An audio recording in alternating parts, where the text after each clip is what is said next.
One Zambia, One Nation, it's 19 hours Central African time, and welcome to the ZNBC main news. I am Patsina Hankanga. Our sign language caster is Obed Mambwe. Well, let's quickly take a look at stories making headlines tonight. 5 people have died after the wall of a trench they were digging collapsed on them in Solwezi.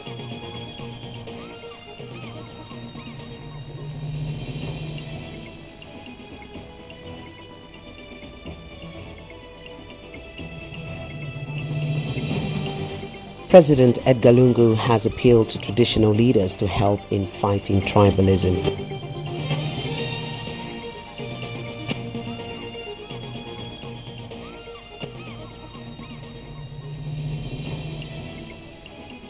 The Livingston Cooperative Union is in the process of putting up a mango juice factory for Livingston next year.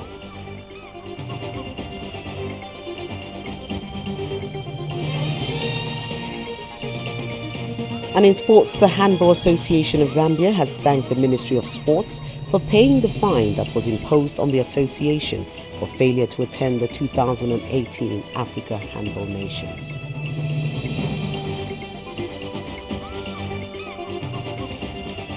Now for the details. 5 people have died after a wall of a trench they were digging collapsed on them in Solwezi today. Both Northwestern Province Commissioner of Police Hudson Namajula and Solwezi District Commissioner Rosemary Kamalonga have confirmed the incident to ZNBC. Mr. Namajula says the 5 were among the 9 Jawad Investments casual workers who were contracted by Northwestern Water Supply and Sewerage Company to dig trenches for sewer pipes around Solwezi Boys Technical Secondary School area. He says the 5 were about 4.5 meters underground when the wall collapsed and buried them alive. Mr. Namajila says 4 bodies have been dug out while the search for the 5th one continues. President Edgar has appealed to traditional leaders to help in fighting tribalism. The president says he is saddened that political players are the ones in the forefront promoting tribalism among Zambians in the name of politics. President Lungu says he will continue to engage traditional leaders in governing the country because they play a vital role. President Lungu was speaking when he called on Senior Chief Mwene Mutondo at his palace in Mangangu today.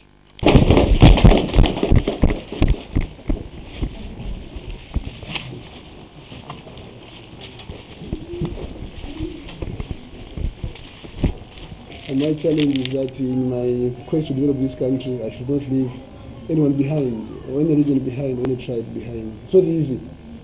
But my prayer is that can we obliterate from the political landscape this tribal thing. It's not tribe. It should determine whether one is going to be an MP here, or a minister, or a president. It should be on merit. So help us inculcate the true values of nationalists amongst our political players so that we all appreciate ourselves as one people essentially. And I'm saying so because I know that this area is inhabited by a lot of other tribes, Koyas, Mundas, Ruchas, Ruvalos, Lozis, they're all here. And you allow us to stay here, to marry your daughters, your sons, to cultivate, take our children to school, to set up churches. Nothing tribal comes when we do these things. But when it comes to sharing political power, it becomes, oh, he's Levalo, he's Mbunda, he's Choko, he's Luchazi. That is destroying us. And Senior Chief Mwene Mutondo of the Nkoya people of Kauma district has urged his subjects to continue working and supporting government to foster development in the district. The traditional leader says Kauma has remained underdeveloped and that working with government will help to develop it. Your Excellency, rarely has a visit by a sitting president been made as topical and timely as this one. There is no doubt. This is no accident at all. Good intentions are embroiled in it. To ignore the signs of this good political will is to play pokers with our future and that of our children and even the generations to come. And President Edgar has emphasized the need for politicians to promote the One Zambia, One Nation motto as it promotes unity in the country. President Lungu has expressed sadness that politicians have continued to divide the country on tribal and regional lines. Speaking at Mongo Airport en route to Mangango for a two-day working visit to drum up support for PF candidate in Tuesday's parliamentary by-election, President Lungu urged Zambians to elect people who are ready to unite the country. The head of state says he will find it difficult to work with people who do not believe in the One Zambia, One Nation motto because he believes that unity is key in attaining national development. Now, 4 political parties are contesting the Mangango parliamentary by-election. The PF is fielding in Goodwin Putu. The United Party for National Development, UPND, has Mwendoi Akakandelwa, and the National Democratic Congress, NDC, has settled for Kashandola Yuvwenu, while Kambinda Chingunde is contesting on the United Prosperous and Peaceful Zambia UPPZ ticket. The Mangango seat fell vacant following the death of Nalue Mwene, who died in a road accident on August 28th at Itezi turnoff. Now, the people of Mangango constituency go to the polls on November 20th, 2018. Now, Vice President Inonge Wina says the African Union reforms will create a fundamental breakthrough for women in Africa through establishing opportunities for equal footing in the development of the continent. Now, the Vice President said this at the 11th extraordinary session of Assembly of Heads of State and Governments of the African Union in Addis Ababa, Ethiopia. Ruth Chainda now reports. The 11th extraordinary session of the Assembly of Heads of State and Governments of the African Union has officially opened with a call to make Africa stronger. And Zambia is one of the 55 member states present at the extraordinary summit. Vice President Inonge Wina is representing President Edgar Lungu at the summit. Zambia wishes to support the motion that the selection panel of senior leadership be comprised of former heads of state, former foreign ministers, and former chairpersons of the African Union Commission, with regional representation. This is in view of the understanding that these personalities are part of the vision owners of the Africa we want. And during the official opening, Africa Union Chairperson Paul Kagame says the Union is on course with its agenda to be a united Africa. Events on our continent and across the world continue to confirm the urgency and necessity of this project. The goal is simple: to make Africa stronger. The Africa Union Commission Chairperson says the proposed reforms are critical to improving the efficiency of the African Union Commission. And Ethiopian Prime Minister is confident that the reforms will reposition Africa in line with the Agenda 2063. In this challenging time, we are drawn to institutional reform, not because we just want to do it, but because we must. The Assembly is looking at the outcome of the 20th extraordinary session of the Executive Council meeting, which was held earlier in the week. Ruth Chainda, ZNBC News, Ethiopia. And the Vice President says Zambia appreciates the long-standing relations with the European Union as it is based on shared common values of good governance, rule of law and preservation of peace. Mrs. Winner says Zambia considers the European Union as a mutual partner in development. ZNBC staffer Ruth Chainda reports from Addis Ababa, Ethiopia, that the Vice President said this during a bilateral meeting with the European Union head of delegation in Ethiopia, Ranieri Sabatusi. Mrs. Vice President, thank you very much for having me. Vice President Inonge Wina has met with partners to discuss various matters meant to enhance cooperation. Mrs. Winner met with the European Union Ambassador to Ethiopia and the African Union Director for Women and Gender Development to discuss, among other issues, the Women Leadership Summit to be hosted in Lusaka next year. Addressing the issue of gender equality very seriously on the basis of the African Union Agenda 2063, where we envisage that gender equality will be realized. As you know, our President, Mr. Edgar is currently the champion for supporting early childhood marriage crusade to ensure that the girl child is empowered to contribute to the development of her country.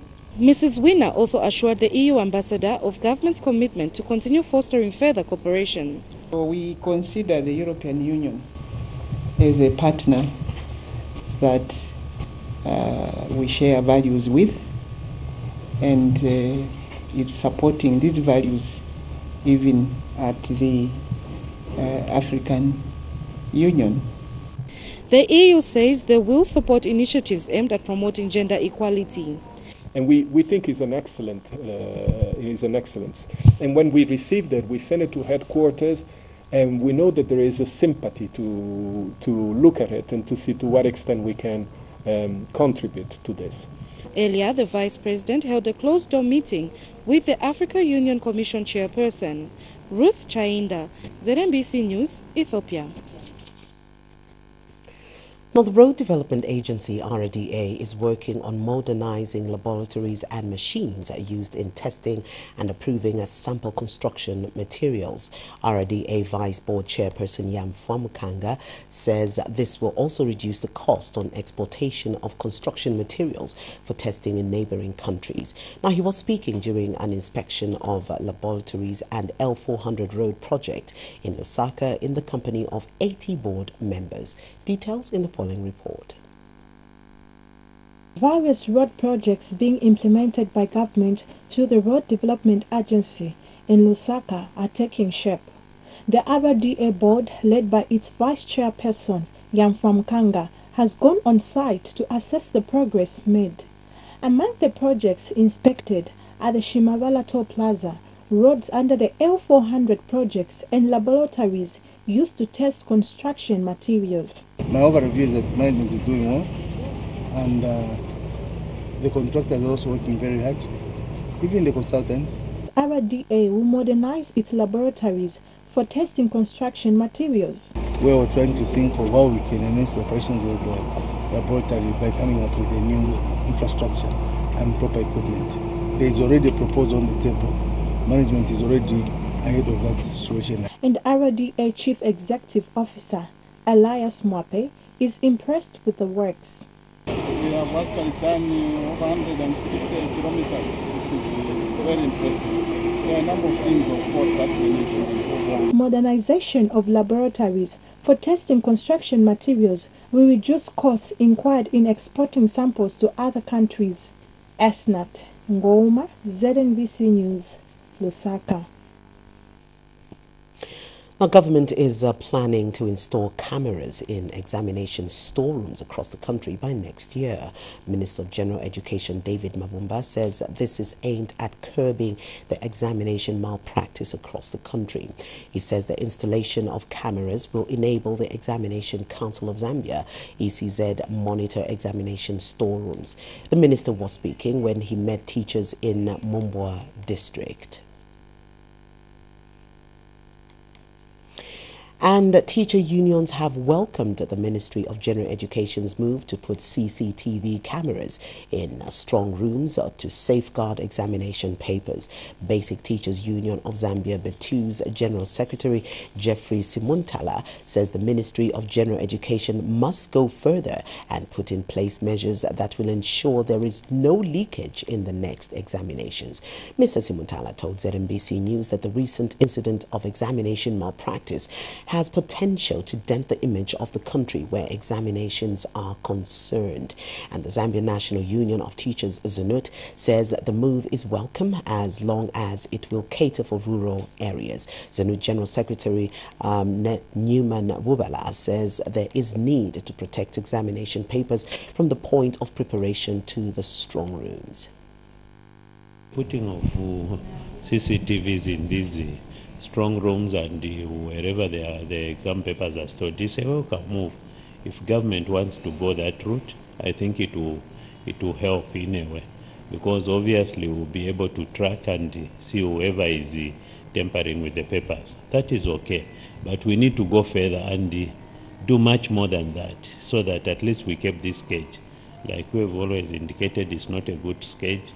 It's something that continues to dent us, but we want to come on board as well to help, so that tomorrow we are all seen to be doing something that is good for the country. It's not easy, it's quite an expensive venture, but I think it's welcome.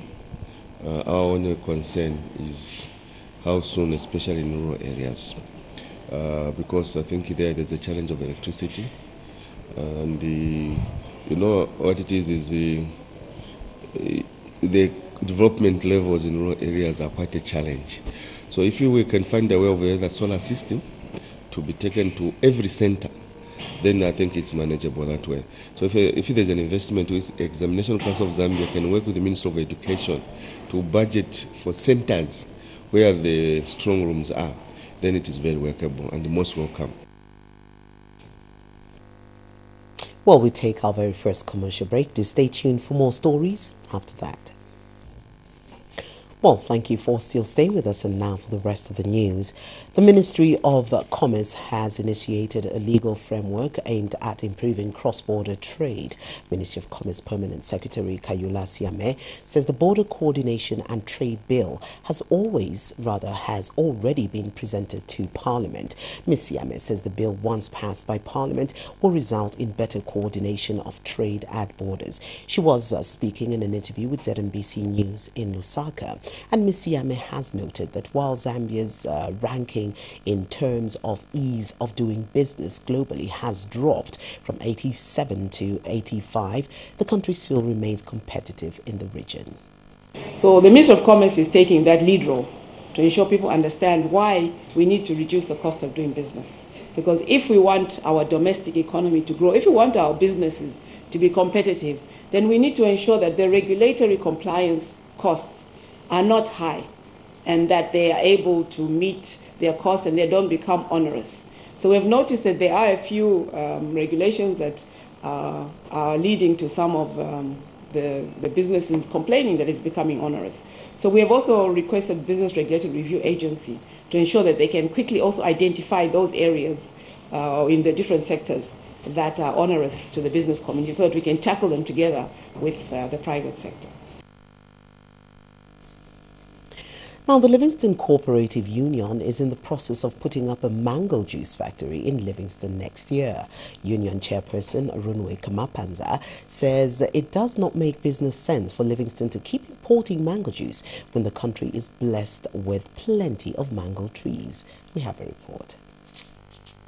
It qualifies to be called a city of mangoes because Livingston is blessed with plenty of them. The seasonal fruit that is abundant both on the streets and individual yards has unfortunately been going to waste for years. As you may see, mangoes in Livingston, they normally go to waste year in, year out. But we cannot just overlook that one. We have just to find a means of how we can add them to value addition. And this is the thing that we are working on right away. We cannot be importing juice when we have all the plants of mangoes around here, of which we can, if we are to add the value to them, at least they will supplement and we reduce on these other things that we are importing into the country. Livingston Cooperative Union Chairperson Runik Mapanza says the union has a solution to stop the wastage. We start from household level, then we move up to the industry where we want to put a factory now, which is owned holistically by our members. We will recruit as many members because our catchment area goes up to Batok. Land is already secured where we intend to put a factory, I think, along Lusaka Road. And once we start operating, I think this will make farmers earn some income, those with mango trees. It is envisioned that once operational, the factory will, among other things, create jobs and bring to an end the wastage of this tasty fruit. Mombeha Mobola, ZNBC News in Livingstone. National Revolution Party leader Cosmo Mumba has called on opposition political parties not to incite Zambians to rise against government on false allegations. Dr. Mumba says government cannot sell national assets without the consent of Parliament. Addressing the media in Lusaka today, Dr. Mumba said there is no asset that has been sold by government and has since challenged other opposition leaders to look for better ways of politicking. Political parties' media desks have also become a political hazard and a hazard to the nation. Political parties' media desks have become a hazard to the nation. Because as long as your president has information and he gives you, you publish before investigating it. I did investigative journalism. I was once deputy managing director for Mobi Television. I'm also part of journalism, but we must investigate before we do that. The rumors circulating that Zafiko, ZNBC, ZESCO, State House lands, and other public institutions are very serious, very, very serious. While we take our second commercial break, stay tuned for more news. Well, thank you for still staying with us, and now for safety news. On the segment tonight, government has given Mamba Collieries Limited in Sinazongwe district a 3-month ultimatum to procure appropriate dust measuring equipment. Join us for the details after this message. Well, government has given Mamba Collieries Limited in Sinazongwe district a 3-month ultimatum to procure appropriate dust measuring equipment as a way of curbing respiratory diseases for miners and the community. Ministry of Mines Director Mine Safety Gideon Dalama has further advised the mine to engage a qualified ventilations officer to interpret results. Now, speaking after a tour of the core mine, Mr. Dalama expressed concern with the high levels of uncontrolled dust, which he says has a health effect on miners and the community. Brian Mwale now reports. The tipping of coal-laden mine trolleys give life to massive dust, which exposes miners without dust masks to respiratory diseases. This is Kolam Coal Mine in Sinazongwe district of Southern Province, which has been found wanting in several areas, including poor management of dust, not having rails to a staircase, poor environmental management, and high dust levels has led government to act. We've asked mine management to procure appropriate dust measuring equipment and to also employ a ventilation officer who is going to carry out these dust bills, because without a qualified person in place, we will not actually have technical interpretation of these results. Ministry of Mines Director Mine Safety Gideon Dalama has taken the management to task with mine manager Ketson Muntali, promising to address issues. The only alternative there is to procure a water bowser that can be frequently be watering down those things. About 40 kilometers away, the story is different at Mamba Collieries, which has gone all green despite being open pit and subjected to heavy blasting. We are bound to generate some dust, which is generally in mining. To the extent possible, we are putting all our resources in place to make sure that the workmen involved in are not affected by this. Mr. Ndalama wants Kolam Coal Management to take a lead from Mamba Collieries in dust management. We want to make arrangements for our colleagues from Kolam Coal to just come through and take a look and see how they can begin one or two things to bring their site. Dust management in the mines is key, as the Ministries of Mines, Health and Labour are implementing a World Bank-funded Southern African Tuberculosis Health System Support Project meant to reduce TB in the region, with communities around mines being the worst affected. Brian Mwale, ZNBC News, Sinazongwe. Well, that's all we had for you on Safety News. Do join us next week for more stories. Well, thank you for still staying with us, and now for the rest of the news. Minister of Information and Broadcasting Services Dora Silia has called on the private sector to partner with government in the promotion of the film industry and creative arts in Zambia. Speaking during a fundraising cocktail for the movie Making of a Slave in Lusaka last night, Ms. Silia said Zambia has a lot of talent that needs support from all stakeholders. She said the private sector should emulate a multi-choice, which is training film producers from the region who will take the mantle of telling the African story. And U.S. Ambassador to Zambia Daniel Foote says the movie industry has potential to change the economic landscape of Zambia. The film industry opens up that latent innovation that is residing in a lot of young people, not just in Zambia, in the whole of Africa. For my ministry, my commitment is that we want to provide more clarity in terms of the film policy in Zambia. We want to ensure that we sing the loudest on the need to cooperate with the private sector, particularly bankers, financial institutions. I see here in this part of the world, in Zambia, in Africa, while I appreciate how you embrace and accept the American culture, there's also a huge demand for organic art, including film.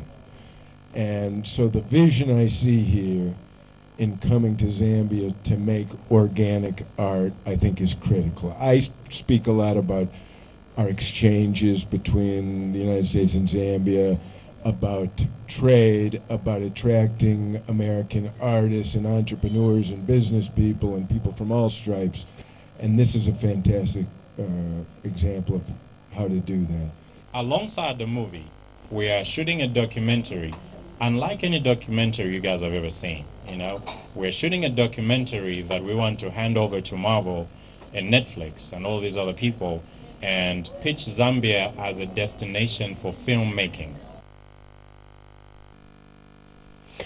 Well, Ministry of Water and Sanitation Permanent Secretary Edgar has urged the church to be wary of titles that certain clergymen are giving themselves. Bishop Chambers says procedures of acquiring titles need to be followed as required by the Word of God. He was speaking at the consecration of Bible Gospel Church in Africa, Bigoka Overseer, Apostle Peter Ndlovu, who has been consecrated as Archbishop. And Archbishop Ndlovu, in accepting his new title, promised to continue leading his congregants according to the Word of God.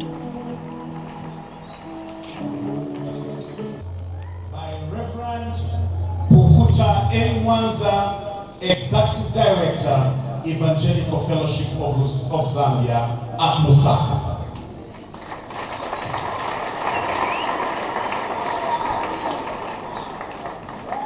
Unfortunately for you, and knowing your spirit, that of a doulos. A doulos is a servant in Greek. So you cannot understand the logos until you become a doulos. Because God has exalted his written word above himself, above his name. And you can't understand the logos until you become a doulos. But for Archbishop Ndlovu, it will become a problem. You will not eat when you want, we'll tell you when to. You will not go where you want, we'll tell you where to. Like before you embrace everybody, not now. This was a noble cause done here today. And as the Bible says, he who began a good work will perfect it. Definitely, if this was a good work to be done, the God in heaven will give us the grace to move through in the right way as we operate under our Father, who is the Archbishop of the Church. Zambia Conference for Catholic Bishops President Bishop George Lungu says dialogue must lead to forgiveness and reconciliation. Bishop Lungu, who is also the Bishop of Chipata Diocese, has encouraged Catholic sisters to promote and extend dialogue to traditional leaders and the community. He was speaking during the celebration of the Diamond Jubilee of the Zambia Association of Sisterhoods at St. Mary's of Assumption Roma Parish in Lusaka. Here's a report. The consecrated women in the Catholic Church, popularly known as sisters or nuns, have celebrated the Diamond Jubilee under the theme Celebrating with Gratitude, God's Faithfulness and Embracing the Future with Confidence. The nuns from across the country met at Roma Parish in Lusaka, and Bishop George Lungu of Chipata Diocese and President for Zambia Conference of Catholic Bishops was a main celebrant. Bishop Lungu called on the nuns in the church to embrace dialogue, forgiveness and reconciliation. If there's any threat that arises, the most dangerous enemy to unity is lack of dialogue, forgiveness and failure to reconcile. This is a dangerous enemy that will also threaten the association of sisterhoods. And Sister Priska Matenga has explained to the church the mission of the prophetic women in the church. The clay pot symbolizes God, who is the potter, who molds us and transforms us according to his design and purpose. We, the sisters, are the clay in the hand of the potter, allowing ourselves to be fashioned into his image and likeness. Many Zambians joined in the celebrations of these Catholic prophetic women as a product of their hard work. So many moving stories have been told. Teofista Lungu, TV2 News in Lusaka. Now, the Czech Republic says African countries must address the stereotypes about the continent being a war zone and poor and dangerous to visit countries from the people in to increase visitors from Europe. Now, I'll read that one again. Now, the Zambia Conference of Catholic Bishops President Bishop George Lungu says dialogue must lead to forgiveness and reconciliation. Bishop Lungu, who is also the Bishop of Chipata Diocese, has encouraged Catholic sisters to promote and extend dialogue to traditional leaders and the community. He was speaking during the celebration of the Diamond Jubilee of the Zambia Association of Sisterhoods at St. Mary's of Assumption Roma Parish in Lusaka. Now, Lusaka Central Member of Parliament Margaret Wanakatwe has called on the corporate world to contribute to the development of communities through setting up of recreational facilities such as sports fields. Mrs. Wanakatwe says this should be done as part of their corporate social responsibility. She says the availability of such facilities will prevent youths from engaging in vices such as beer drinking. Mrs. Wanakatwe said this during the official handover of a sports field which consists of a football ground and volleyball pitch, basketball and netball courts at State Lodge Basic School in Lusaka, financed by AVIC International. Meanwhile, AVIC International country representative Eric Kuiji says the company will continue empowering communities in the country through various developmental projects. To the teachers, I see a body of teachers that is extremely. Well, as we end the news, let's just take a look at stories making headlines tonight. Well, 5 people have died after the wall of a trench they were digging collapsed on them in Solwezi. President Edgar Lungu has appealed to traditional